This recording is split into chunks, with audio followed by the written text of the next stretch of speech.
the end of this presentation, you are so welcome to take photos of any of the slides. And at the end of the presentation, there'll be a QR code where you can download the presentation. If you are a nerd like me, I have a career in education. I'll pass these around. These are, this is the podcast that we run specifically about ketamine integration. That's not really what I'm talking about today. Today I'm going to talk about the subconscious mind, but the back is blank. So if you want to take notes, please do. Seeing people take notes when I'm talking is my love language. So feel free to take notes. All right, I'm going to jump in. Okay, so the session, what did we title it? Unlocking the Subconscious, Harnessing Hypnotic Language for Psychedelic Integration, by me, hi, AnnaKrishtal. And the company that we run is called Your Ketamine Coach because we work specifically with ketamine integration. But my background is a hypnotherapist. So this presentation is really for anybody who is a human with a brain, meaning anyone sitting in this room, you're going to benefit from what I share here today, specifically about the subconscious mind. It's a more relevant, it's geared towards integration work. So let me see, who's in the room? Do we have integration people in the room? Okay, good, a few hands. Facilitators? Nice, more hands. Humans? Hey, okay, cool. So my background is in hypnosis, and hypnosis is unlocking the power of the subconscious mind. I'm going to give you a few fun facts about me because it kind of gives you an idea of how I got into this work and the journey that I took. So I started studying the subconscious mind when I still worked in corporate America after I left education. At the time, so I started studying the subconscious mind like 2012, 2013. I wanted to hack my brain. I was like, I don't have a good time focusing. I am always distracted. I don't feel like my brain and I are on the same team. So that's when I started reading a lot of business books. It was my first time being a corporate executive, so I thought that was the issue. That was not the issue.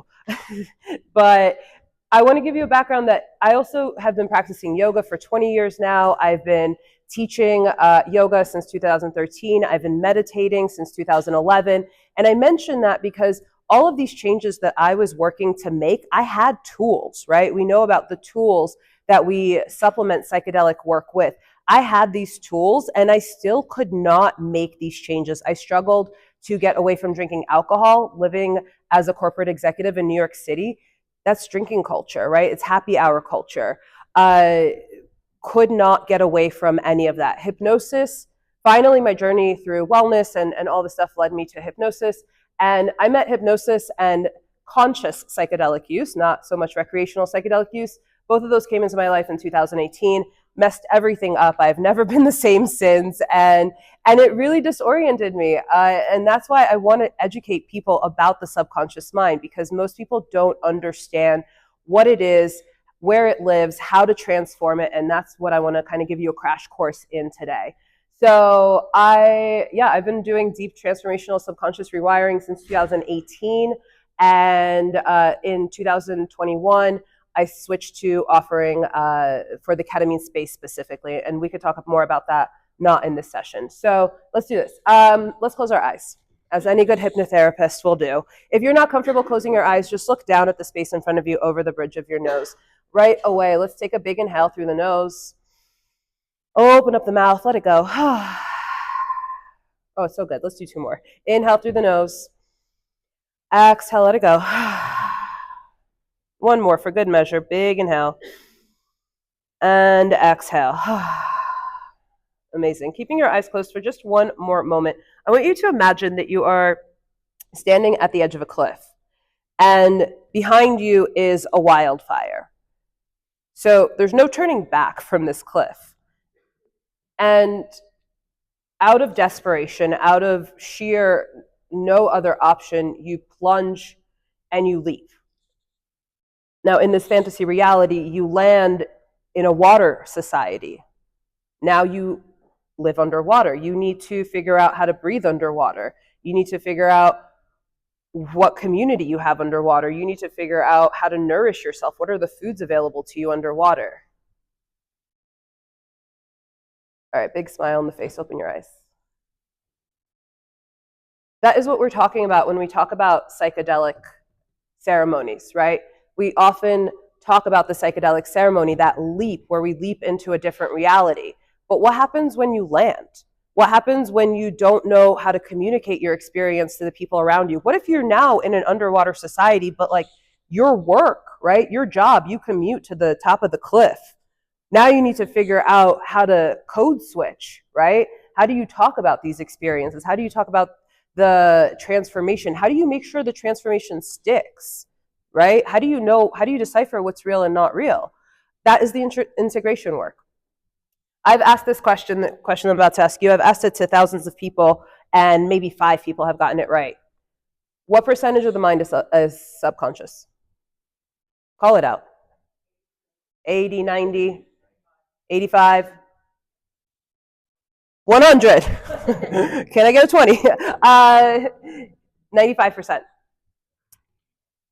95%, I always give people like a moment to have this like whoa moment with that. 95% of the brain is subconscious. We often use this iceberg analogy photo because the top is the 5%, right? So what we are listening with, what we are thinking with, our goals, our dreams, our desires, that is in the 5%. The 95% is running the show. It runs our behaviors, our habits, our patterning, our conditioning. It also runs our autonomic nervous system. It's the reason that you can be in this room when you don't need to handle your breathing full time and things like that. Question?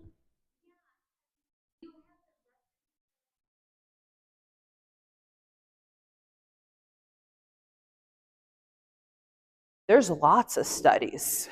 I don't have a specific one, but this is like as factual as we're breathing air. You're welcome to look into it. I can follow up with studies, but this is not the whole point of the presentation. Okay, so how is the subconscious mind formed? It's formed before the age of 7, and that's why a lot of the patterning and conditioning takes us back to early childhood. So it is reinforced with repetitive conditioning, and we have the ability to change our brains until the day that we die. We used to believe, science used to believe that by the age of 35, the brain, like any other organ, is done growing. That's not true. And we've known this to not be true, by the way, since the 1970s. If you want a fun study about that, Google Counterclockwise by Ellen Langer, Langer. She's an MIT scientist. I mean, they did studies where they had people regrowing their nails and their hair, eliminating disease from their body by manipulating the subconscious mind. Again, autonomic nervous system lives in the subconscious mind. So, okay, let me reel it in. Why does this matter in integration? A quote that I use all the time in client work is, if you want psychedelics to change your mind, you want it to change your life, you want it to change your subconscious mind. Why? Well, it gives you access. Actually, I want to talk about that slide. You have 95% of your brain, okay? Now, let's talk about it this way. Let's talk about processing speed. We all have a cell phone somewhere on us, right? We have laptops, we have computers. The processing speed of the conscious mind is 40 to 50 bits of information. If you don't know what that means, because I don't, it's very little. To give you an example, we learned through contrast, the subconscious mind processes 11 million bits per second. 40 to 50, 11 million. The subconscious mind is constantly 10 steps ahead of you. Even right now, as this presentation's going, your critical factor of the mind is like, is that true? Is that right? Give me a study, give me an information, give me something to prove that this is right. No, that's not right because my science teacher in 7th grade said something else, so that chick's wrong. Absolutely not. And it is always predicting. It is a predictive device, okay? So when we talk about psychedelic use, why is the integration so important? Because even though neuroplasticity is always real, always accessible, we can change our brain at any time in our life. We can make a decision. Anyone ever just like make a decision and then live that decision? Yeah, maybe. Got a winner. Thank you. The psychedelics that we're talking about at this conference, they are lowering the inhibitions. They're lowering the subconscious mind going, no, you're not making that change. Absolutely not. You're not doing that. You're not walking in and quitting your job. You're not doing this, right? That's why so many people are right in the aftermath of psychedelic ceremonies like, I'm going to quit my job. I'm going to divorce my husband. I'm going to do this. I'm going to do that, right? Because they've been wanting to, but the subconscious mind is like, absolute no, that's not safe. So the psychedelics are lowering the inhibitions. They're opening up easier access to the default mode network, opening up windows of heightened neuroplasticity. If you don't know what those terms mean, by the way, at the end, that QR code that I was talking about is going to have all of these terms so that you can have a crash course in all of the psychedelic jargon. And so the reason that this is so important is because without the integration, you have this window of change. If the client goes back to their old way of being, now they're just digging the grooves deeper into an old way of being, okay? And then all of a sudden, we have people all over the world walking around going, oh yeah, I tried psychedelics, it didn't work.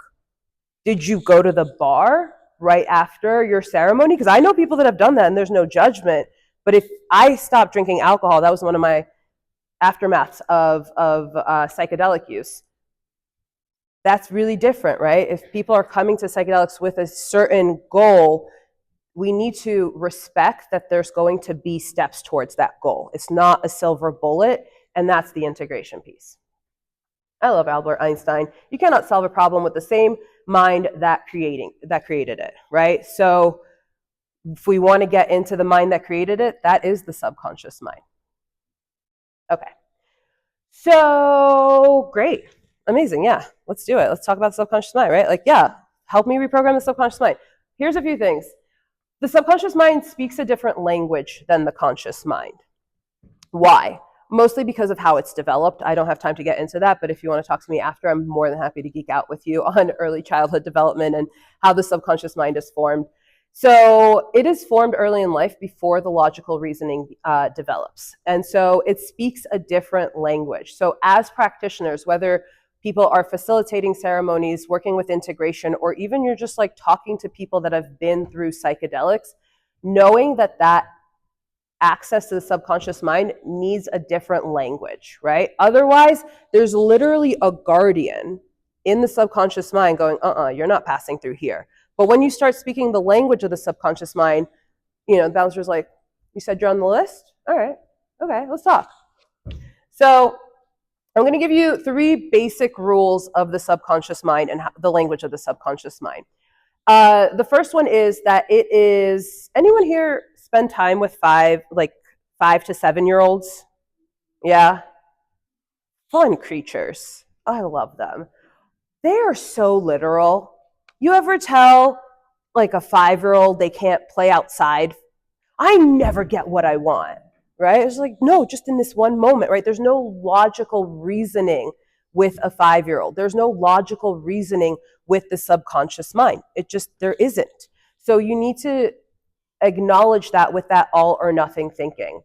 The subconscious mind does not know negatives. Everyone right now, don't think of a pink elephant. Anyone walk out of their house, don't forget your wallet, don't forget your wallet. Oh, crap, right? So using the word remember, using the positive. A lot of clients, if you're working in the psychedelic space, I know for years, right? Okay, why do you want to be in the ceremony? Why do you want to do this? What is your goal? Well, I don't want to be anxious anymore. All right, well, what do you want? Oh, I never thought of that, right? Look, I don't want this thing anymore. I don't want to be so upset by this. Okay, what do you want, right? So getting people to switch to the opposite, literally the counter, right? There's a big power. You can try it in your own time, in your body, saying, I don't want to be anxious. I don't want to be anxious. I like, even right now, I'm like, oh, I want to feel peace, right? Like, oh, the system relaxes. Like, I want to relax. Great.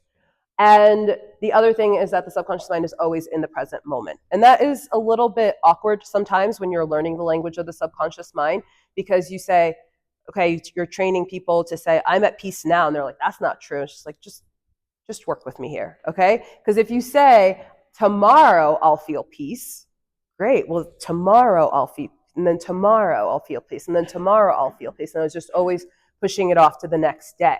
So what we do, and there are ways to work with bridge affirmations. That's not in this presentation, unfortunately, but please come see me if you want some of those. There's ways to bridge, but the truth is, if you start saying, I am this now, and you practice it, and then you get your system used to it, you're training your subconscious mind towards a different outcome than is what is habitual. All right, so applying this to the client journey. So I talk about this in 3 different ways. I talk about the preparation, the messy middle, and then the lifelong integration.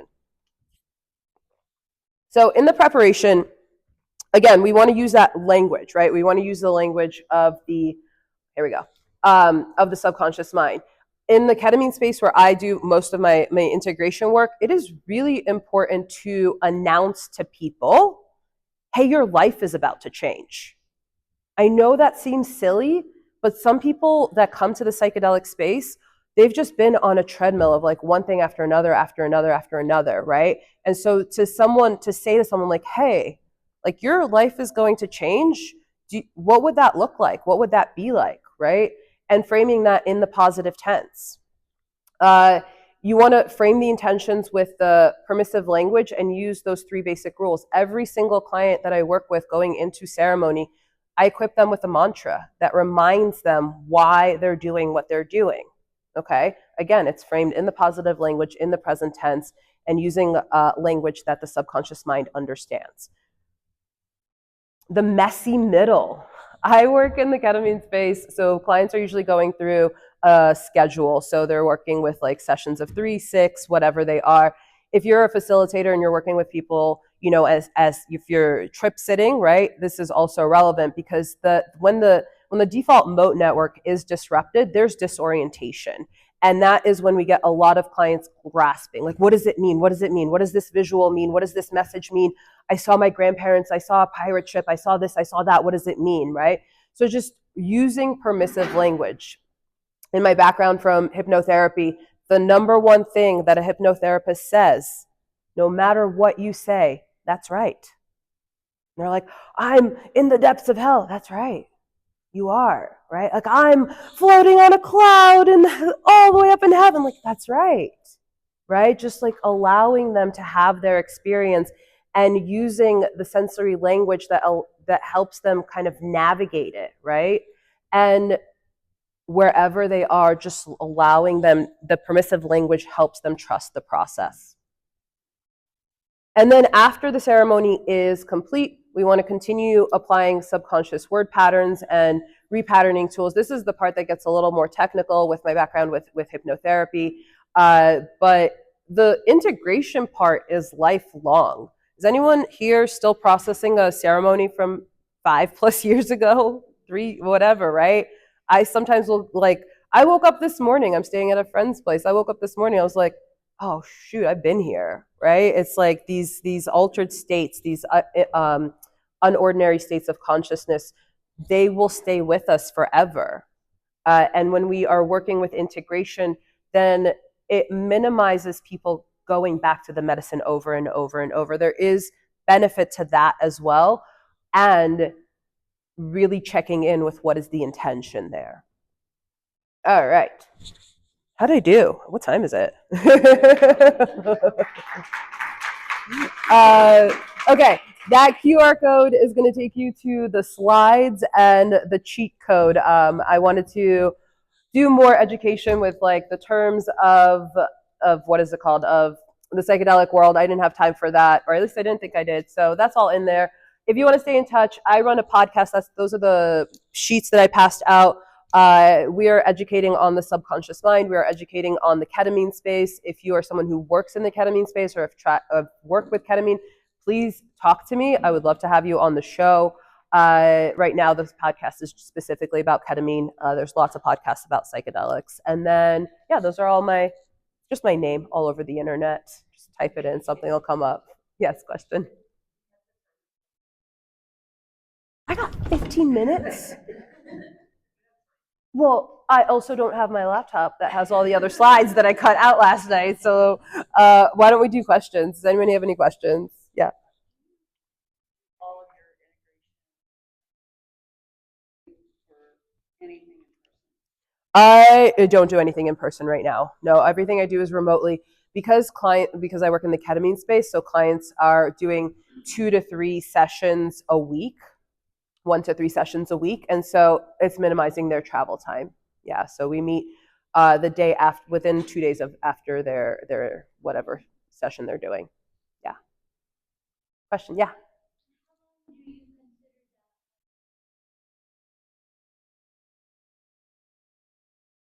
So it's never offline. What we do is we have access to moving things around, right? We have access to kind of um, reshaping what is happening there. And so different studies show different things. The window of neuroplasticity that opens up that allows heightened change to default mode network. Studies are showing anything from 3 to 21 days in ketamine. We're not able to study other substances, for obvious legality purposes, but with ketamine, 3 to 21 days is the magic window. Yeah. Yeah. Do you have like a formula that you're like as you're integrating, you're like checking off certain questions or like you've got these goals, what are you going to do for these goals? Do you have like a use towards that? So, do I use a template for integration work? Yes and no. With the subconscious mind, I'm always working with the subconscious mind. And so with my hypnosis background, what I work with is if there's a mismatch, right? Like the client says, it's everything that I do is a client-based led approach, right? So I'm never saying like you should have a gratitude practice, right? You should go for a walk, right? It's the client's like, oh, I don't feel so great. Great. Well, what do you think will help you feel better? Okay. And I'm making suggestions and explaining science, but if the client's like, okay, yeah, I'll try that for a week, I'll try that for 2 weeks, and then we check in and they haven't, then we get in and we're able to understand the subconscious blocks to that. The the preparation work that I do is much more methodical than the integration piece. The preparation is formulaic, and I've actually put that into a digital course that will go live by the end of the month. We're just working on editing right now. So I've been doing this for 3 years. I've done hundreds of sessions. The preparation's pretty basic. The integration is where we're getting into the messy middle, right?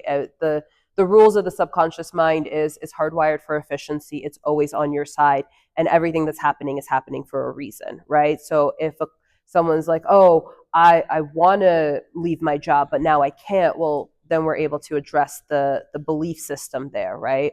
But it's not, the integration piece is less formulaic, but the preparation is more formulaic. Yeah. Yeah.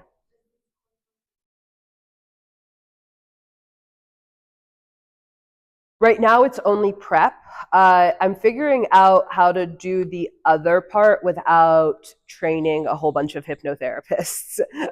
So, the best way that I'm going to start doing that, if you want to follow along, is I'm going to just start educating. Right. So this course that I did, or this presentation here on the language of the subconscious mind, I've offered it as a course for different coaching programs. I've offered it for different people. So this can be taught in multiple hours, and we start getting into the nuances.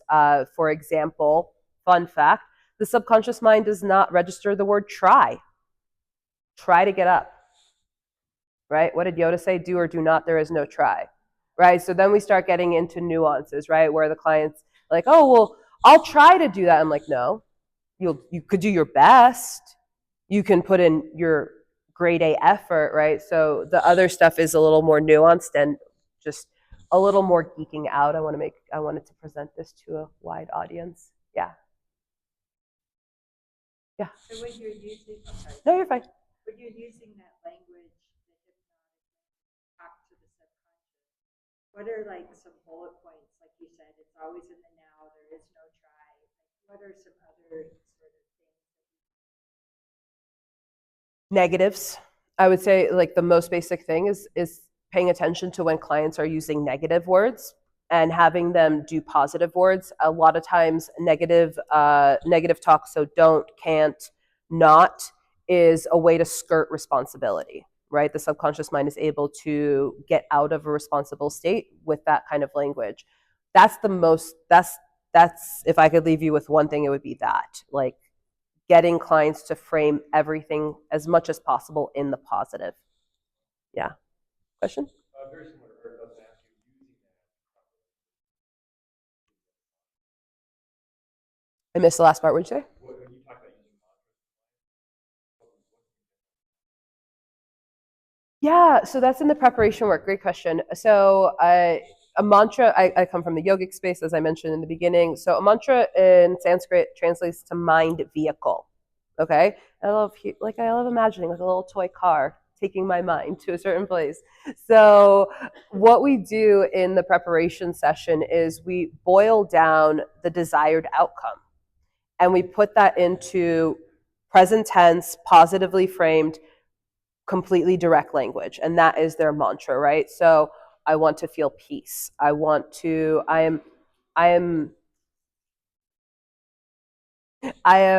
confident, right? And things like that. Since we have a little bit of time, I can tell you the best to bridge affirmations, right? Because the critical factor of the mind, right? Like that subconscious bouncer standing on the gate between the conscious and the subconscious. If you say, for example, I have a history of a lot of anxiety. If 10 years ago I was like, I'm at peace now. Do you know how many red lights would go off in my head of like, no, you're not. So the bridge affirmations that we can use to bridge the present to the desired is I'm willing. Your subconscious mind can't mess with that because one of the rules of life on planet Earth is that we live in the realm of free will.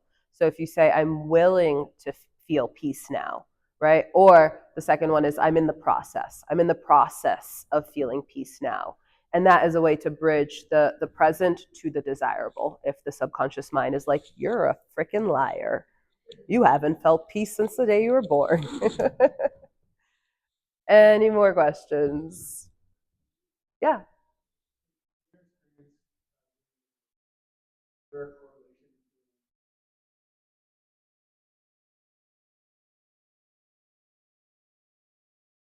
Great question. Is there a correlation between the depth of experience and the integration? I don't believe so. I think one of the tenets of this work is it's not what happens, it's the story you make up about what happens. So if a client is going through a really deep experience, right, and they're very just activated in a lot of activated states of emotions, then that's giving us insight into what's happening in the subconscious. So that activation could be, anywhere on the scale of highly activated to not as activated, and I don't think it makes a difference. The thing that makes a difference is how attached they are to the story, right? Some clients are just like, oh yeah, no, that's a dumb story. I don't need to carry that around, and they put it down. And then there's reinforcement, right, of the newer state of being, but it just depends on how willing they are to just put it down. Yeah. Yeah.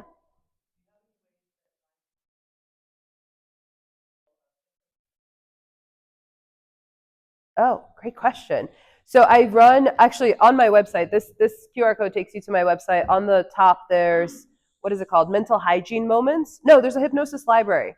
So I've been running virtual hypnosis groups since 2020, and I have one that runs monthly right now. All of that information is under mental hygiene moments, but then on my website under hypnosis library, there's a free hypnosis library, so you can start, kind of messing around with your own subconscious mind. I call it messing around because it's just funner that way. But if you're familiar with altered states of consciousness through psychedelic use, hypnosis is in the same group of shamanic arts as psychedelic use. So we're able to go to the same places. And in the work that I do, I really like to think of the psychedelics as like the roadmap, right? It's like, oh, I felt incredible amount of peace when I did this journey. It's like, great, let's build a road so you can get back there, right? So you don't need to be doing psychedelics all the time. And hypnosis is honestly the best way to do that because it's giving you access to the subconscious mind without altered states. And 20 minutes of hypnosis is the equivalent of 4 hours of sleep. Fun fact. So all the recordings are 20 minutes long. So you're feeling really rested after. Yeah. Question. Yeah.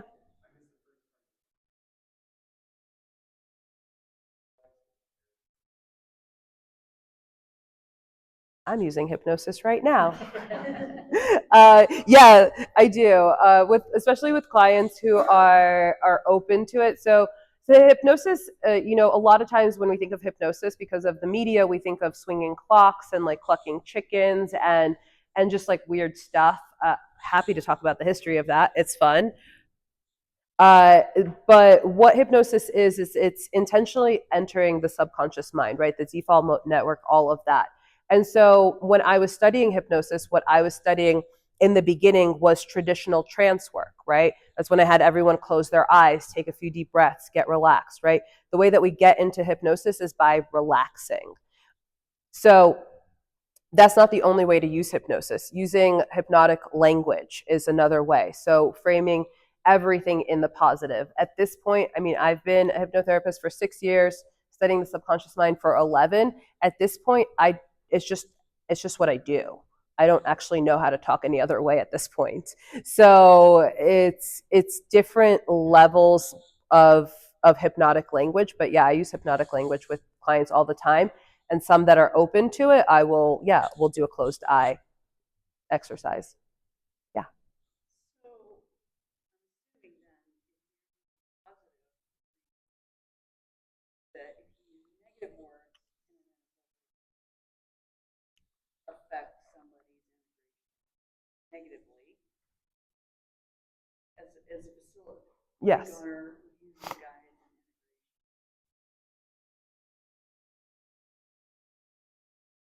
negatively affect. Okay. So it's the question.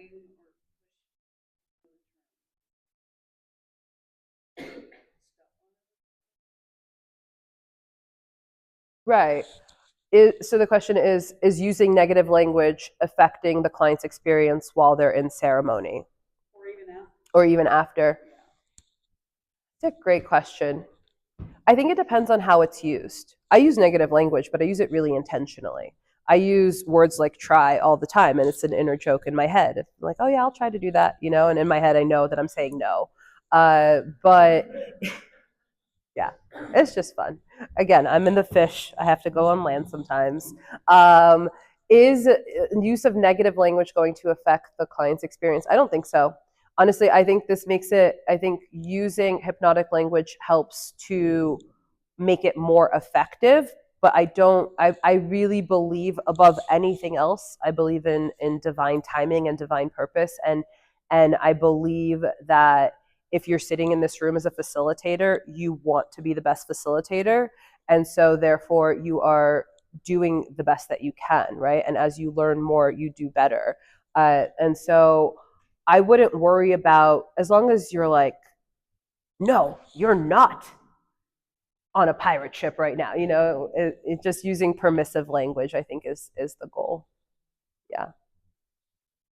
Any other questions? Yeah.